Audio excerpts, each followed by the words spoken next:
So now we will be looking about the important questions which have been asked in the recent papers and also the potential future MCQs which can be asked from these questions.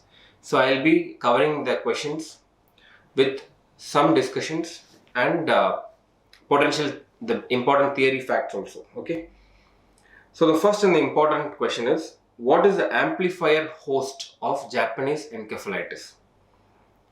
The options are pigs, dogs, cats and birds. Okay. So remember, the question is amplifier host. So what is the answer? Before knowing the answer, we'll first know what is Japanese encephalitis. So it is basically a viral infection. It is an arboviral infection. So it is an arboviral infection. It is transmitted to man from arthropod vectors. Okay. So which is the vector which is implicated in transmitting Japanese encephalitis? The vector is Culex mosquito. The vector is Culex mosquito. Now if you take Culex mosquito, it is of two types. Culex quinquefasciatus and you also have Culex tritaniorhynchus. Culex tritaniorhynchus, Vishnui and pseudo Vishnui. Vishnui group. So this Culex tritaniorhynchus and the Culex Vishnui group, they are the one which transmits Japanese encephalitis. Okay. To understanding the amplifier host, we just need to know the life cycle of the JE virus. So what happens is, the JE virus, the reservoir of this virus is in birds. So reservoir is basically birds. So what birds? These are migratory birds. Okay. These are migratory birds. Migratory birds like pond herons and ergots. Okay. So these birds, they migrate from one place to another, but they carry the virus along with them wherever they go, because the virus, the natural reservoir for JE virus is migratory birds. Now what happens? These birds, while migrating, they tend to rest. Okay. So while resting, they usually tend to rest near the trees around the paddy field. Okay. Now what happened in the paddy field? Let us say these are the paddy field. The cows are grazing. The cows are grazing. Okay. Cows are usually mosquito attractants. Cows are mosquito attractants. So you can see a lot of mosquitoes and flies sitting on over the skin of the cow. These birds also sit on top of the cow. So while resting, these migratory birds, they also sit on top of the cow. Already there are mosquitoes in the cow. Now what happens? These mosquitoes will also bite the bird which is on the top of the cow. While biting the cow, the mosquitoes will take the virus into its meal and into its body. Now the virus will multiply into the mosquito. Now the mosquito will keep on roaming around. Okay, the mosquito will keep on roaming around. Remember, the flight range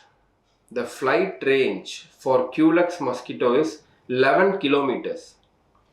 So the Culex mosquito can travel 11 kilometers. Okay, so 11 kilometers it is traveling and carrying the virus. On the way it meets pigs.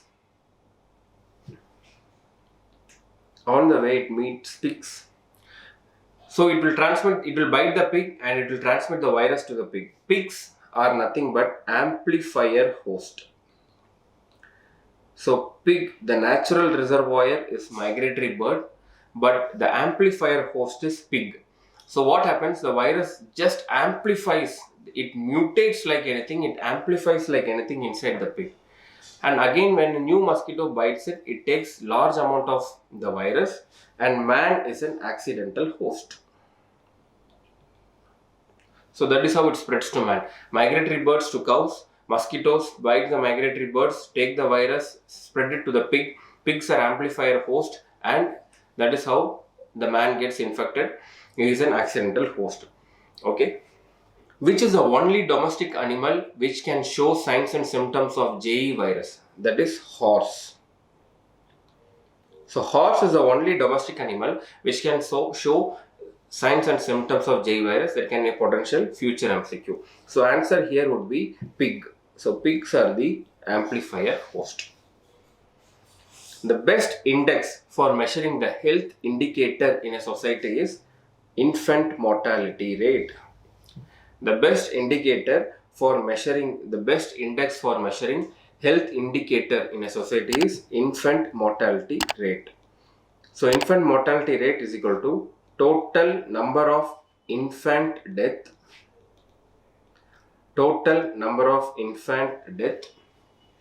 divided by total number of live births multiplied by 100. Infant mortality rate data is obtained from Sample Registration System survey. From the Sample Registration System survey. The best indicator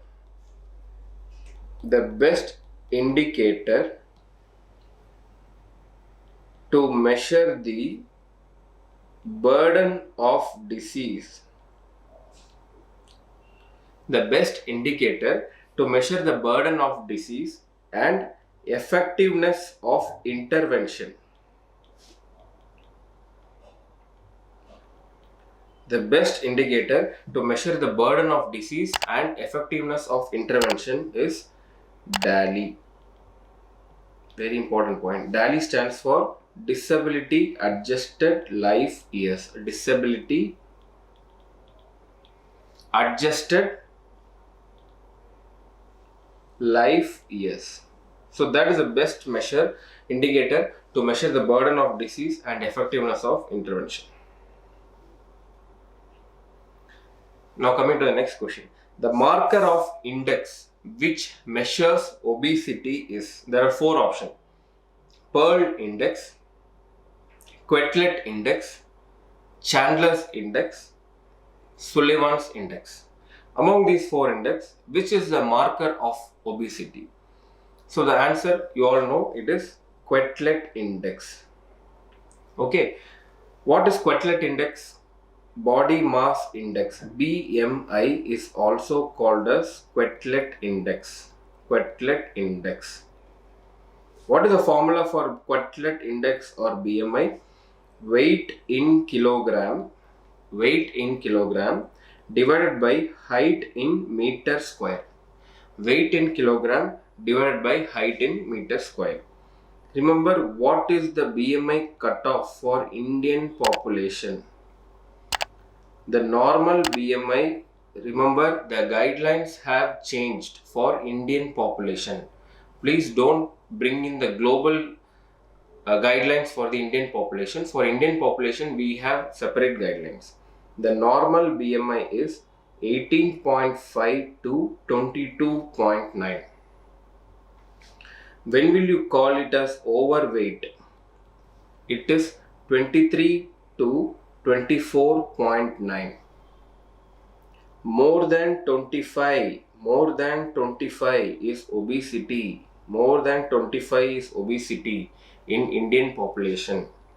Whereas if you take global population, the normal BMI is 18.5 to 24.9.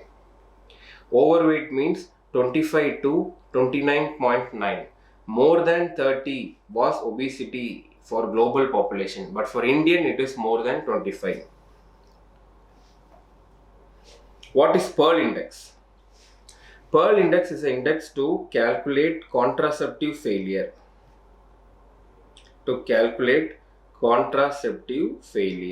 What is the formula for Pearl index?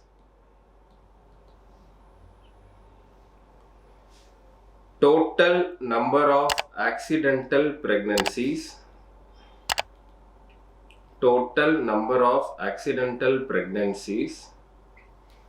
divided by total months of exposure to a contraceptive, multiplied by 1200. It basically tells the contraceptive failure rate. What is Chandler's index? Chandler's index is basically an index to assess the number of eggs per gram of stool. Number of egg per gram of stool. If it is more than 300 eggs per gram, it is considered to be a major problem. It is considered to be a major public health problem. What is Sullivan's index? Sullivan's index is a disability indicator which does not include the years lost to disability. So which is the best disability indicator? DALY. We already studied. DALY measures both mortality and disability together. So what is the formula for DALY? Years of life lost plus years of life lost to disability. So one DALY means 1 year of healthy life lost. Okay, so that completes your third question. According to WHO, which one is a notifiable disease? Okay, so here multiple options can be correct. The options are influenza, malaria, polio and yellow fever. You can mark both influenza and polio, but the best I would say to go with polio here. Okay, so which are all the diseases which are directly notifiable to WHO? Directly notified to WHO. Remember only these diseases: smallpox, influenza, human influenza due to a new strain of virus. So human influenza due to a new strain of virus. Polio due to wild polio virus. Polio due to wild polio virus, they have to be directly notified to the WHO. Yellow fever should also be notified. Chickenpox will be notified. There are other diseases which also are notified, but they follow an instrument, they follow a category, they follow a checklist before getting notified. Okay, but these three diseases, they have to be directly notified without undergoing any instrumentation and checklist. Okay. The most common reported disease in the post-disaster period: acute gastroenteritis, pneumonia, leptospira, malnutrition. Which is the most common reported disease? The most common reported disease after a disaster is acute gastroenteritis, because what happens during disaster? Let us say if there is an earthquake, all the pipes get broken, so there is mixing of sewage with drinking water. Mixing of sewage with drinking water. So the water can get contaminated. So that is why post-disaster chlorination, the level of residual chlorine,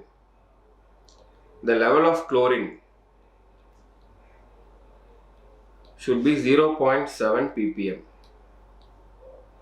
in water bodies. Okay. Acute gastroenteritis is the most common reported disease. That is why after a disaster, the priority will be to restore the water supply and sanitation. Amount of sodium. Next question. Amount of sodium in ORS as per WHO: 65, 75, 20, 10. Yes, the correct answer is 75 millimoles per liter. According to the new reduced osmolarity ORS, the total osmolarity is 245 milliosmoles per liter. So among that, how much is contributed by sodium, how much is contributed by potassium, how much is contributed by chloride, citrate and glucose? Sodium is 75 millimoles per liter. Chloride is 65 millimoles per liter. Potassium is 20 millimoles per liter. Glucose is 75 millimoles per liter. Citrate is 10 millimoles per liter. Now if you add all these, 75 plus 75 is 150. 150 plus 30 is 180 plus 65 is 245. We are getting the reduced osmolarity ORS. Okay, so please remember this. ORS is given for the treatment of diarrhea for mild and moderate dehydration. The diluent used for BCG we have discussed in vaccines.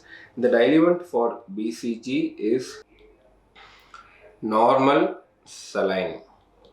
Normal saline is the diluent which is used for BCG, which is a diluent used for measles. It is distilled water. It is distilled water. What is the diluent used for yellow fever vaccine? Diluent used for yellow fever vaccine is cold physiological saline. Cold physiological saline. Okay, so answer will be normal saline. The following is true about quarantine. Restriction of movement of infected patient, restriction of movement of healthy contact of an infectious disease, movement restricted for shortest incubation period, isolation of deceased person. Okay, so the concept is basically quarantine is restricting the movement of a healthy contact.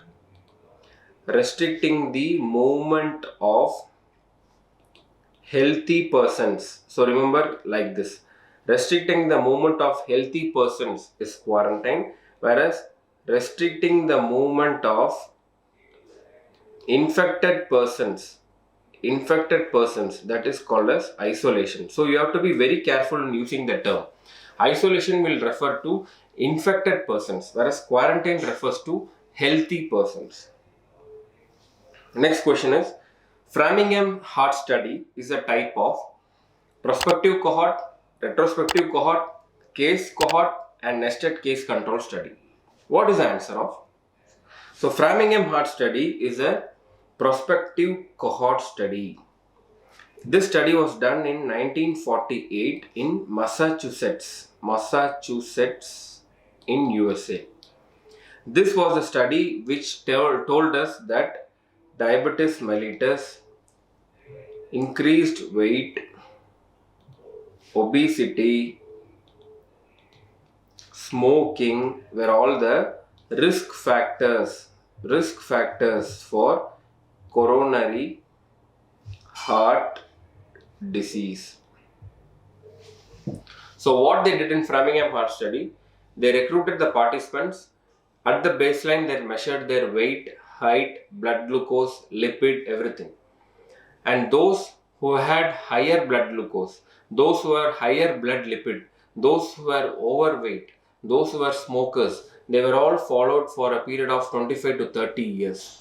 And then they found out that all the patients who had these risk factors, they developed coronary heart disease. So this is a risk factor study where initially the participants were divided into exposed and unexposed, and they were followed up in time to see whether they develop the disease or not. How will you find the strength of association in cohort study? Strength of association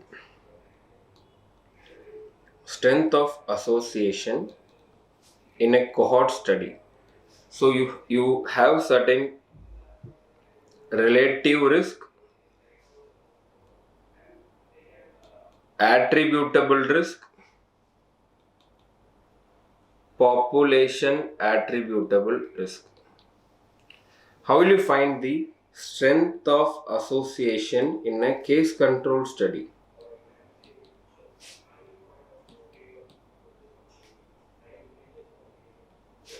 You find it by odds ratio.